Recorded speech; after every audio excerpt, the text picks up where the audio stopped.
Assalamualaikum warahmatullahi wabarakatuh. Alhamdulillah. Semoga pada kesempatan hari ini para siswa dalam kondisi sehat. Jangan lupa untuk tetap menjalani pembelajaran dengan penuh kesadaran dan kebahagiaan, karena sesuatu yang dilaksanakan dengan senyum, dengan bahagia, maka semuanya akan terasa ringan, ya, akan terasa mudah. Karena itu, melalui pembelajaran jarak jauh ini, kita akan melanjutkan mempelajari novel. Pada pertemuan yang lalu, saya sudah membagikan rangkuman atau ringkasan materi tentang novel, ada pengertian, ya, ini sudah saya kirimkan beberapa hari yang lalu. Kemudian harapannya para siswa juga sudah membaca salah satu judul novel ini dari 1 sampai 17, dan para siswa bisa membaca novel di luar judul yang saya contohkan ini. Dengan membaca salah satu judul novel, mungkin bisa Azab dan Sengsara, Siti Nurbaya. Ini novel-novel yang ditulis oleh pengarangnya tahun jauh sebelum Indonesia merdeka ini para siswa. Dengan membaca ini salah satu judul novel, maka para siswa akan lebih mudah memahami apa itu novel. Ini pengertian novel sudah dibaca, ya. Sebuah cerita, ya. Novel itu karya sastra berbentuk fiksi, ya, ada cerita. Pada pertemuan kali ini kita akan fokus ke unsur intrinsik, ya. Nanti tentang perbedaan novel dan cerpen silahkan dibaca kembali, dicermati kembali, sehingga pada saat nanti kita ada ulangan harian, ya, siswa bisa menjawab soal dengan benar. Kita akan fokus ke unsur intrinsik novel. Jadi novel itu memiliki unsur intrinsik dan unsur ekstrinsik. Unsur intrinsik itu unsur yang membangun novel dari dalam, ya, harus ada itu. Sedangkan unsur ekstrinsik, unsur yang mempengaruhi novel dari luar, seperti latar belakang sosial pengarang, agama pengarang, itu berpengaruh terhadap novel yang ditulisnya. Unsur ekstrinsik juga terkait dengan nilai-nilai, ada nilai pendidikan, ada nilai budaya, nilai sosial, nilai agama, itu termasuk unsur ekstrinsik.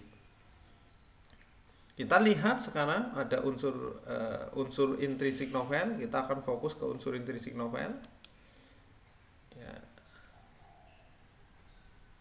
Jadi memahami unsur intrinsik novel itu bagian atau cara kita memahami isi sebuah novel.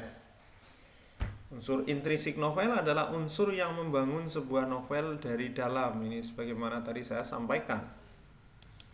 Yang pertama ada tema. Tema itu adalah gagasan utama yang menjiwai seluruh cerita novel. Tema juga melandasi dan melatar belakangi cerita novel secara keseluruhan. Tema, ya, permasalahan atau cerita utama yang terdapat di dalam sebuah novel. Jadi intinya tema adalah inti cerita sebuah novel. Misal, ya, anak-anak membaca novel Laskar Pelangi. Laskar Pelangi karya Andre Hirata, kebetulan saya sudah membaca. Ada 4 buku, masing-masing sekitar 300 halaman satu buku. Buku yang pertama judulnya Laskar Pelangi. Buku yang kedua judulnya Sang Pemimpi. Ini sekitar 300 halaman, berarti sudah 600 ya, apa bahkan 400 halaman, saya lupa itu halamannya. Kemudian buku yang ketiga Adensor. Buku yang keempat Maryamah Karpov. Ya. Laskar Pelangi temanya apa? Temanya yaitu tentang perjuangan seseorang meraih cita-cita, itu temanya.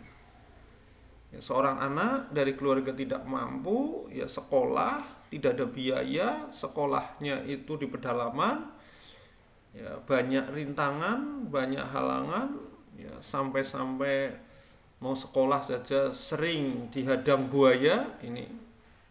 Tapi akhirnya yang bersangkutan sukses. Ini ternyata apa?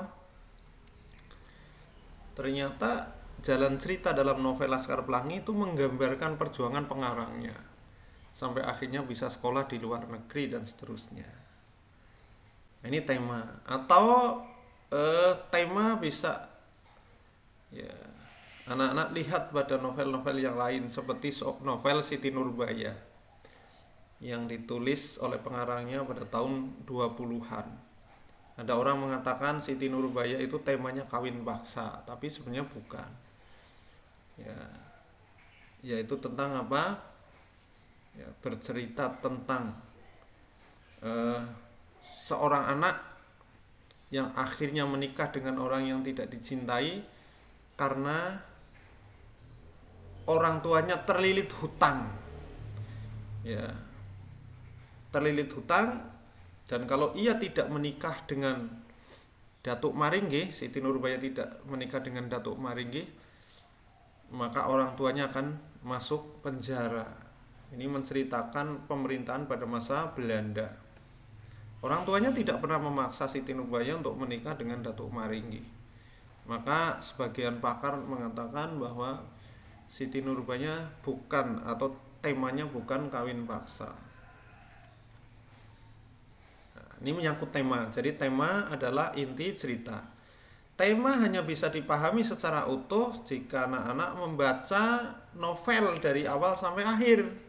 Jadi kalau hanya membaca sebagian atau mungkin baru satu halaman sudah menyimpulkan tema, itu tidak bisa. Baik, kita akan lanjutkan ke unsur yang berikutnya, unsur intrinsik yang berikutnya, yaitu tokoh. Tidak mungkin sebuah cerita tanpa pelaku. Tidak mungkin sebuah cerita tanpa tokoh. Anak-anak bisa membayangkan ada film, ada sinetron tanpa tokoh, tanpa pelaku. Ya, maka ojek pengkolan di sana ada Pur, kemudian ada tokoh yang lain ya. Bulan saya tidak paham ya, tidak hafal juga dengan sinetron, saya agak sulit memberikan contoh apa tokoh-tokoh yang ada di dalam sinetron. Nah, jadi tokoh itu pelaku ya yang terdapat dalam cerita. Tokoh dalam novel meliputi tokoh protagonis, ini tokoh baik, tokoh yang mendukung ide cerita. Kemudian ada tokoh antagonis, tokoh yang bertentangan dengan tema cerita. Kebanyakan tokoh antagonis orang menyimpulkan tokoh yang jahat. Tokoh tritagonis ini tokoh yang menjadi penghubung antara tokoh baik dan tokoh buruk. Ini tokoh tengah-tengah. Ya, dan tokoh figuran, tokoh tambahan. Tokoh figuran itu keberadaannya tidak mengubah jalan cerita, tidak mempengaruhi tema.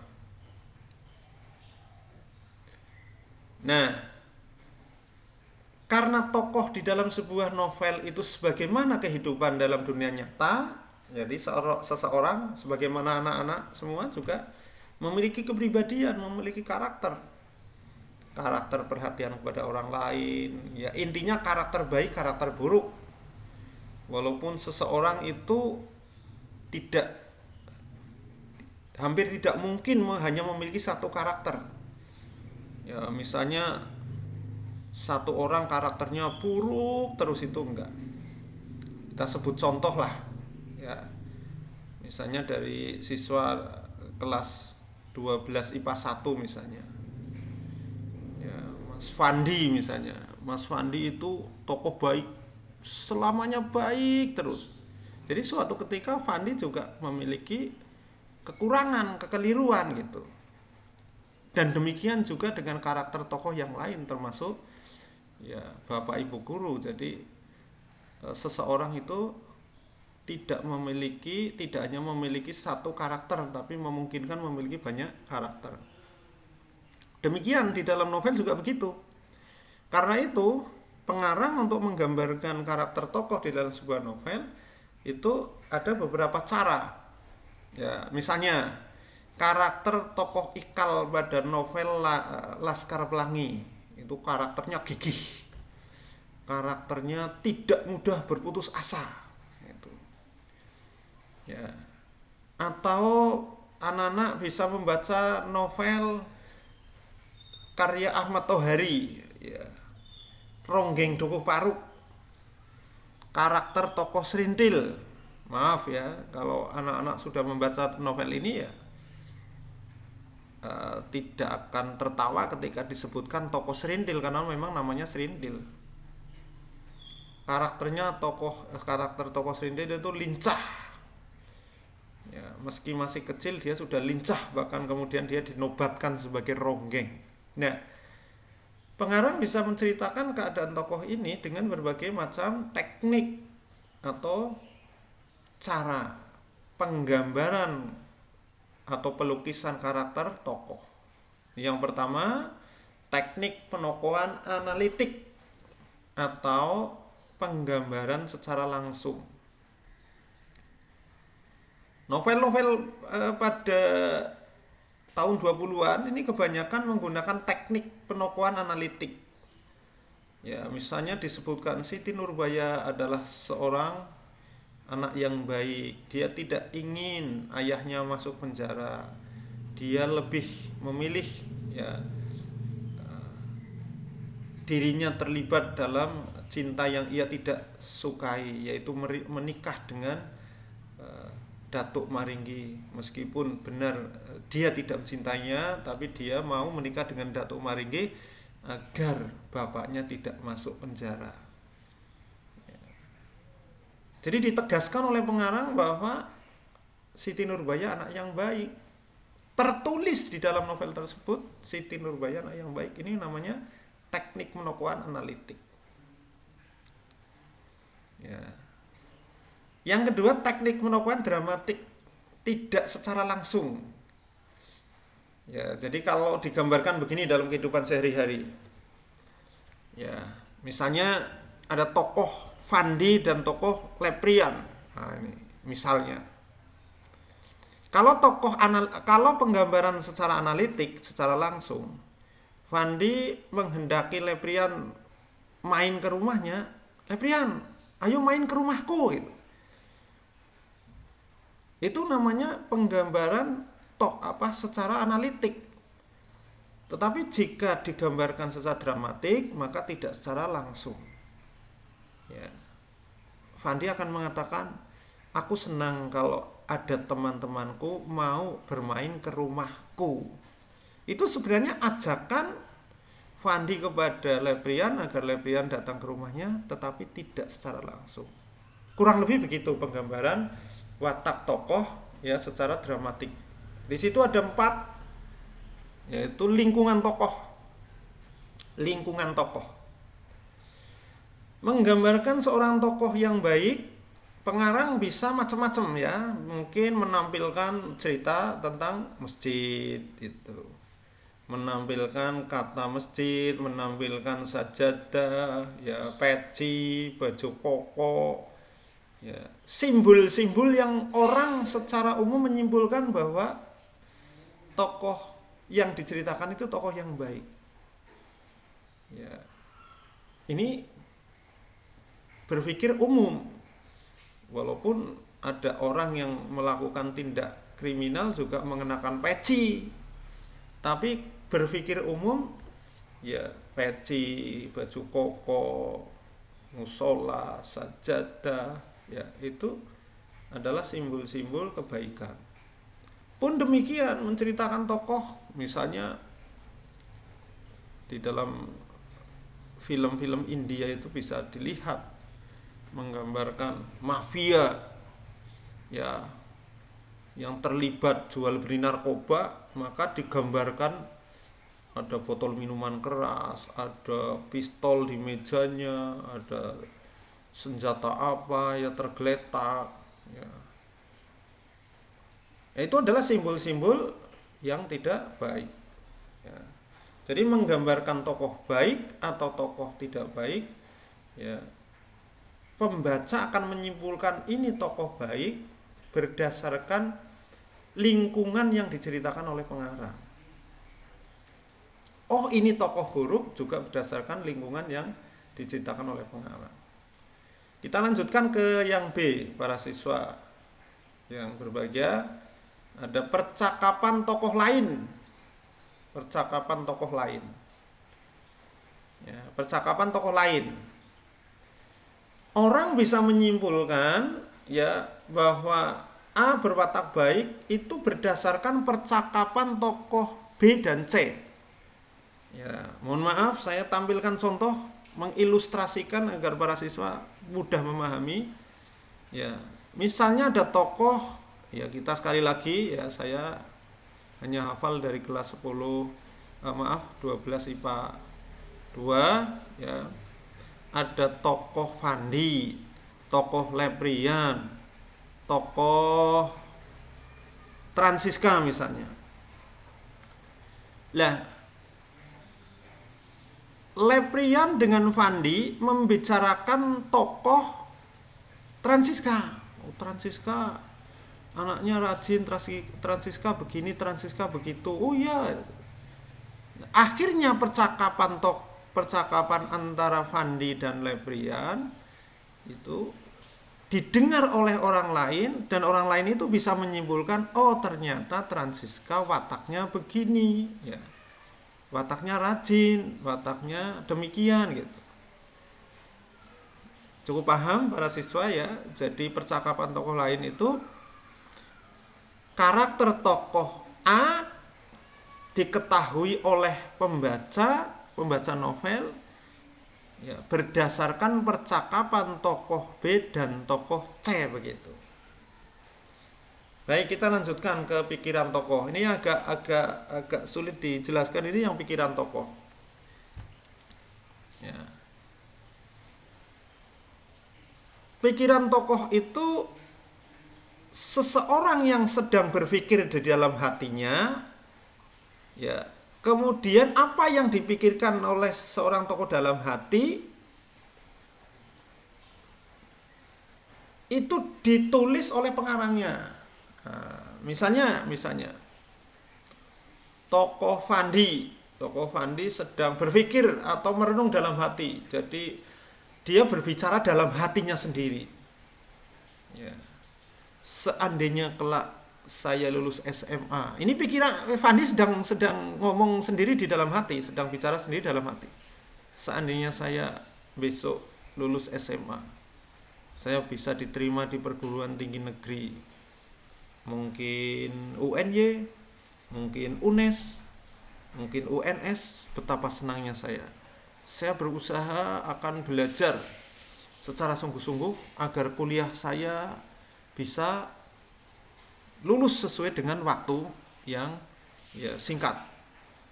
Ah, betapa senangnya kalau saya bisa diterima di perguruan tinggi itu.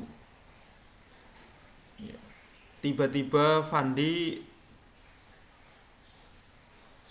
kaget karena itu di sampingnya sudah ada temannya yang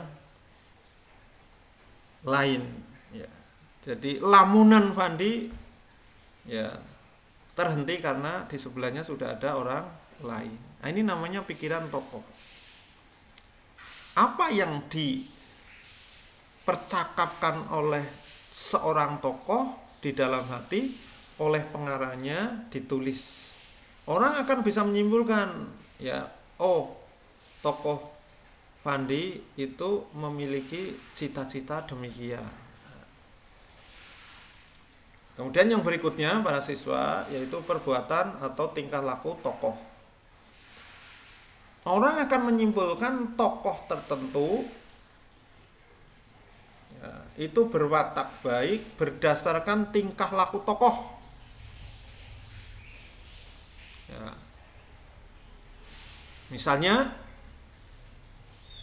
ada tokoh A misalnya, ada tokoh A. Ya. Tokoh A, misalnya tokoh A itu masuk ya di sekitar masjid, kemudian ia perhatikan ada seorang tua renta yang sedang duduk di pintu masuk masjid.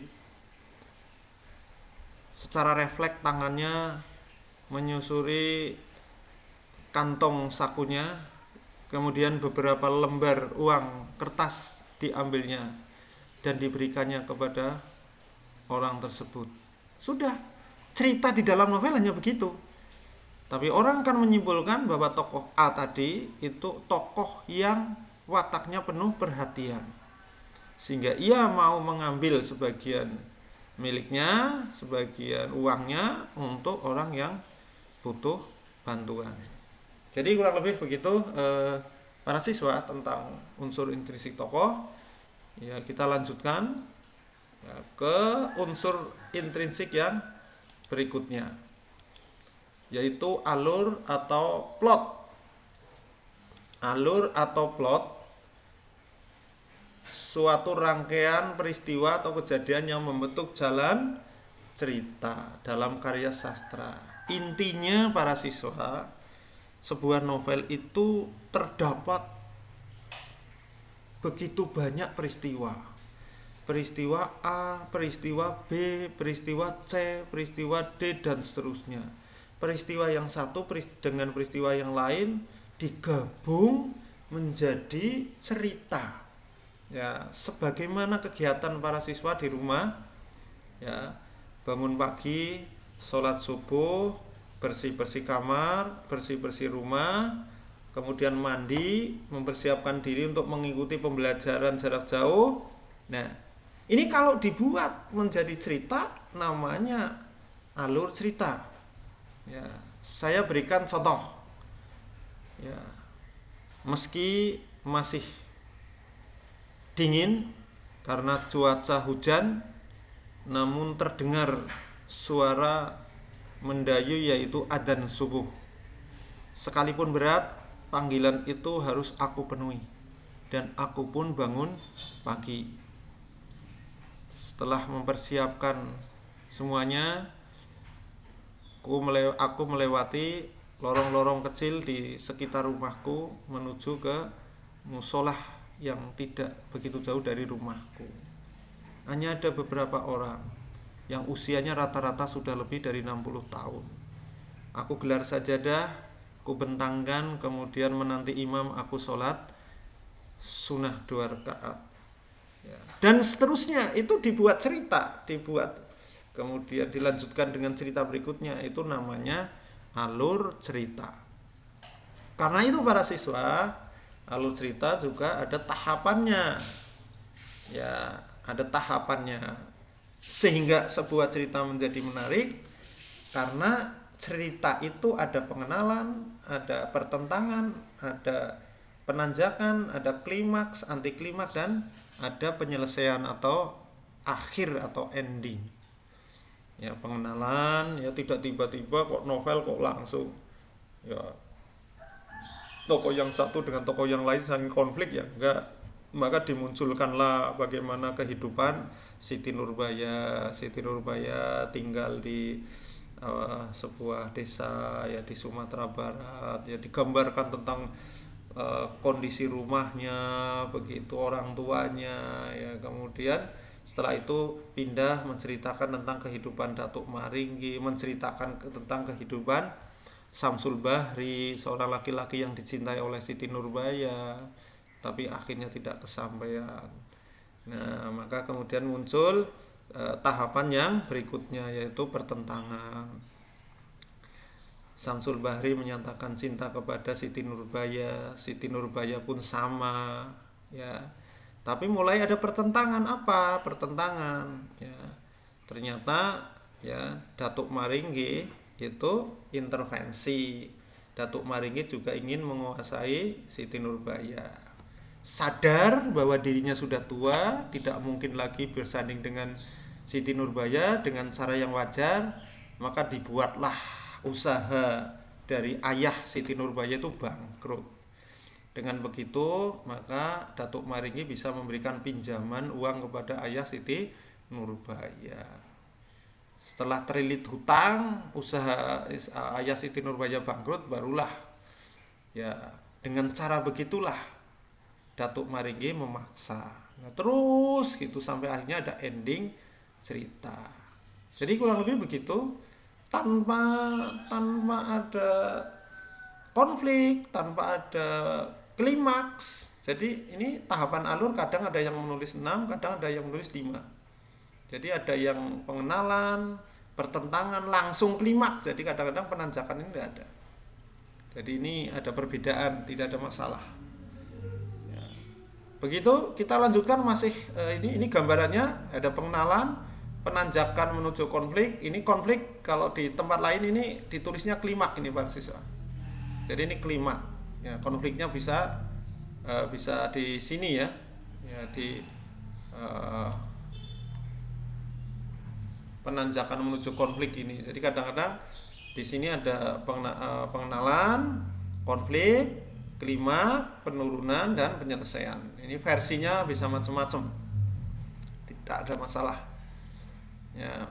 Yang berikutnya masih terkait dengan alur cerita ya atau plot, yaitu kaidah ya. Agar plot itu menarik, cerita itu menarik, maka ada kaidah. Lazimnya sebuah alur, maka ada plausibility, kemasuk akalan. Ya, meskipun novel itu termasuk karya sastra imajinatif, hasil rekaan pengarangnya, namun tetap mempertimbangkan kemasuk akalan. Ya, bayi yang baru lahir itu pun bercakap-cakap ya dengan ayah dan ibunya. Ini tidak masuk akal, tidak lazim, maka orang tidak akan senang untuk meneruskan membaca ini. Ya. Jadi ada kemasuk akalan. Yang kedua, kaidahnya ya, ada kejutan. Surprise ya.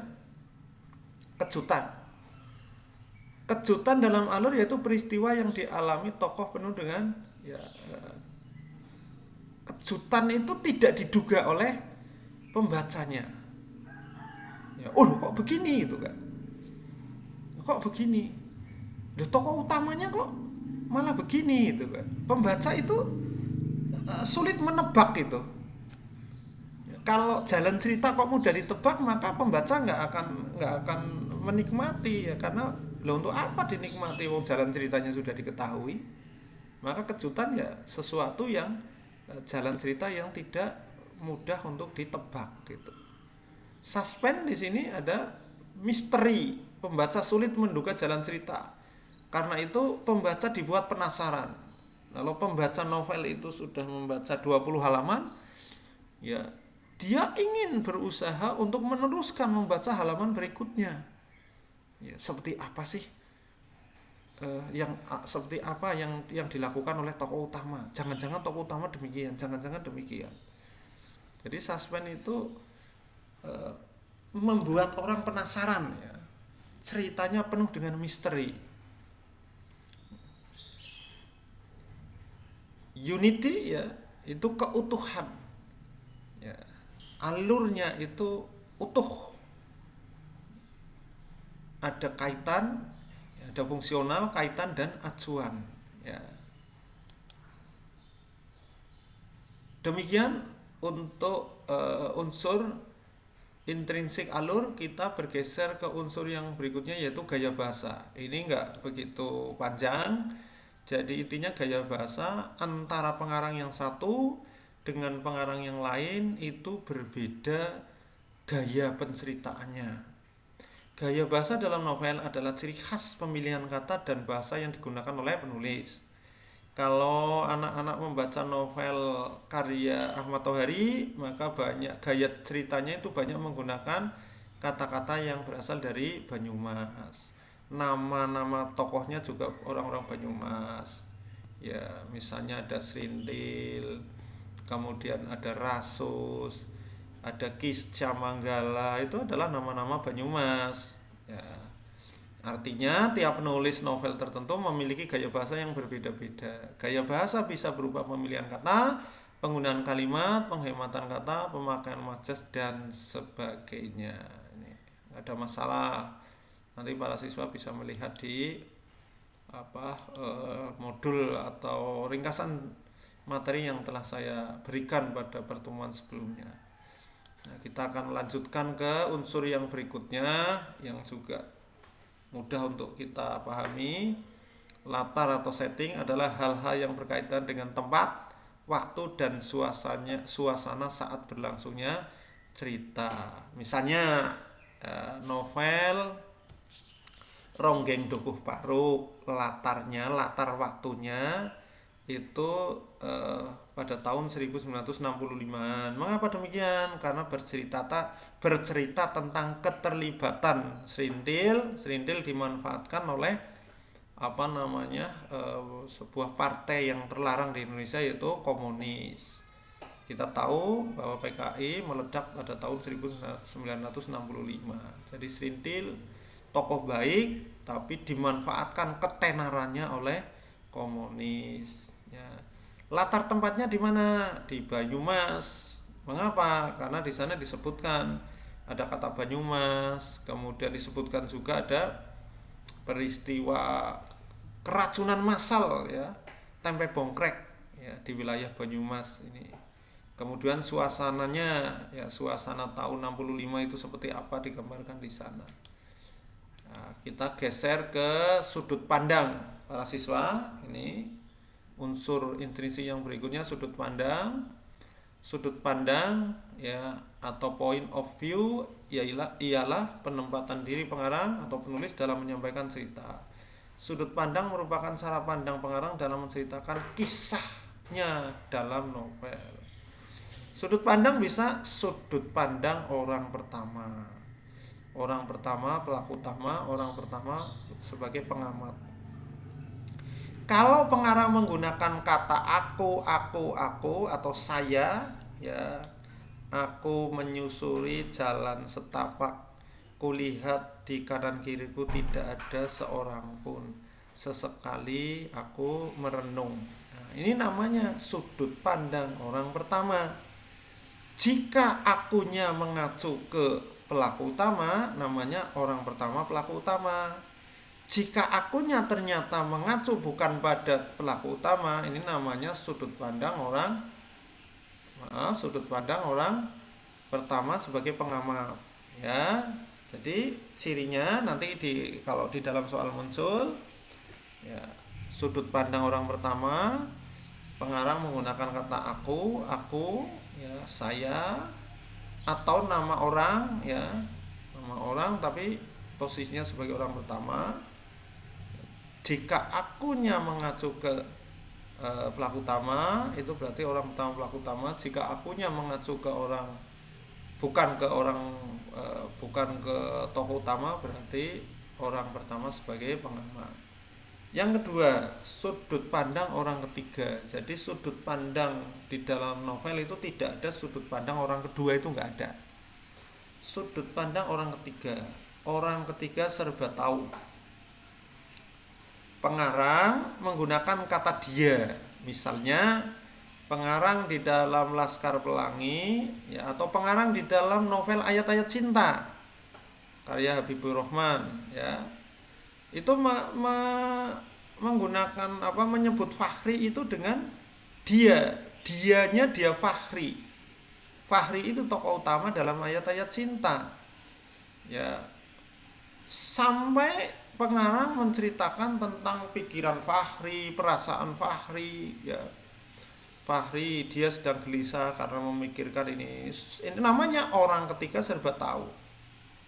Karena pengarang bukan hanya menceritakan apa yang dialami secara fisik oleh Fahri, tapi perasaan Fahri dalam Ayat-Ayat Cinta juga diceritakan oleh pengarang. Namanya orang ketiga serba tahu. Yang berikutnya, sudut pandang orang ketiga sebagai pengamat. Pengarang menceritakan tokoh tetapi sebatas fisik, jadi tidak mendalam. Tidak menyoroti pikiran, tidak menyoroti perasaan. Ya, ini sekali lagi sudut pandang meliputi orang pertama dan orang ketiga. Yang orang pertama pelaku utama, orang pertama sebagai pengamat. Sudut pandang orang ketiga serba tahu, orang ketiga pengamat. Kemudian amanat yang berikutnya yaitu unsur intrinsik yang berikutnya yaitu amanat atau pesan. Setiap novel, setiap karya sastra memiliki pesan, harapan ya, agar pembaca mengambil kebaikan yang ada di dalam novel tersebut. Maka amanat adalah pesan yang terkandung dalam novel yang bisa diambil oleh pembaca. Apa pesannya? Pesannya itu bisa banyak sekali ya. Novel pesan misalnya amanat yang terdapat dalam ayat-ayat cinta. Kita tahu Fahri kuliah di Mesir untuk biaya kuliah, biaya hidup. Dia tidak mengandalkan kiriman dari orang tua, maka dia menerjemahkan buku, bahkan diceritakan ikut berdagang dan sebagainya. Amanatnya apa? Amanatnya berarti bisa gigih menuntut ilmu, ya, tidak gengsi untuk mencari tambahan biaya kuliah. Ini amanatnya seperti itu. Amanatnya berikutnya apa lagi? Tidak tergantung kepada keadaan orang tua yang mungkin dari keluarga yang tidak mampu, ya harus berusaha di luar kemampuan orang tua. Ya, mungkin dengan cara kuliah sambil bekerja dan sebagainya. Amanat bisa disampaikan secara tersurat atau langsung secara tersirat. Ya. Jadi amanat di dalam novel itu bisa tertulis secara eksplisit. Ya, hendaknya menjadi seorang itu harus kerja keras, itu secara eksplisit. Tapi juga bisa secara implisit atau disampaikan tidak secara langsung. Amanat menjadi unsur penting dalam sebuah karya sastra. Hal ini membuat novel tidak hanya berisi hiburan saja, tapi ada hikmah dan pelajaran yang bisa dipetik oleh pembaca. Ya. Demikian para siswa yang berbahagia, mempelajari unsur-unsur intrinsik. Tentu ada keterbatasan melalui video kali ini, karena banyak hal yang tidak bisa kita ungkap. Ya, ada keterbatasan. Ya. Namun demikian, jika para siswa mau melengkapi dengan referensi yang lain seperti yang sudah saya sampaikan, baca ringkasan materi, baca buku paket, ya, baca juga informasi-informasi yang terdapat di dalam media online, ya. Mahasiswa bisa mencari informasi di video-video pada YouTube dan yang lain. Ya, keterbatasan itu bisa kita tutup dengan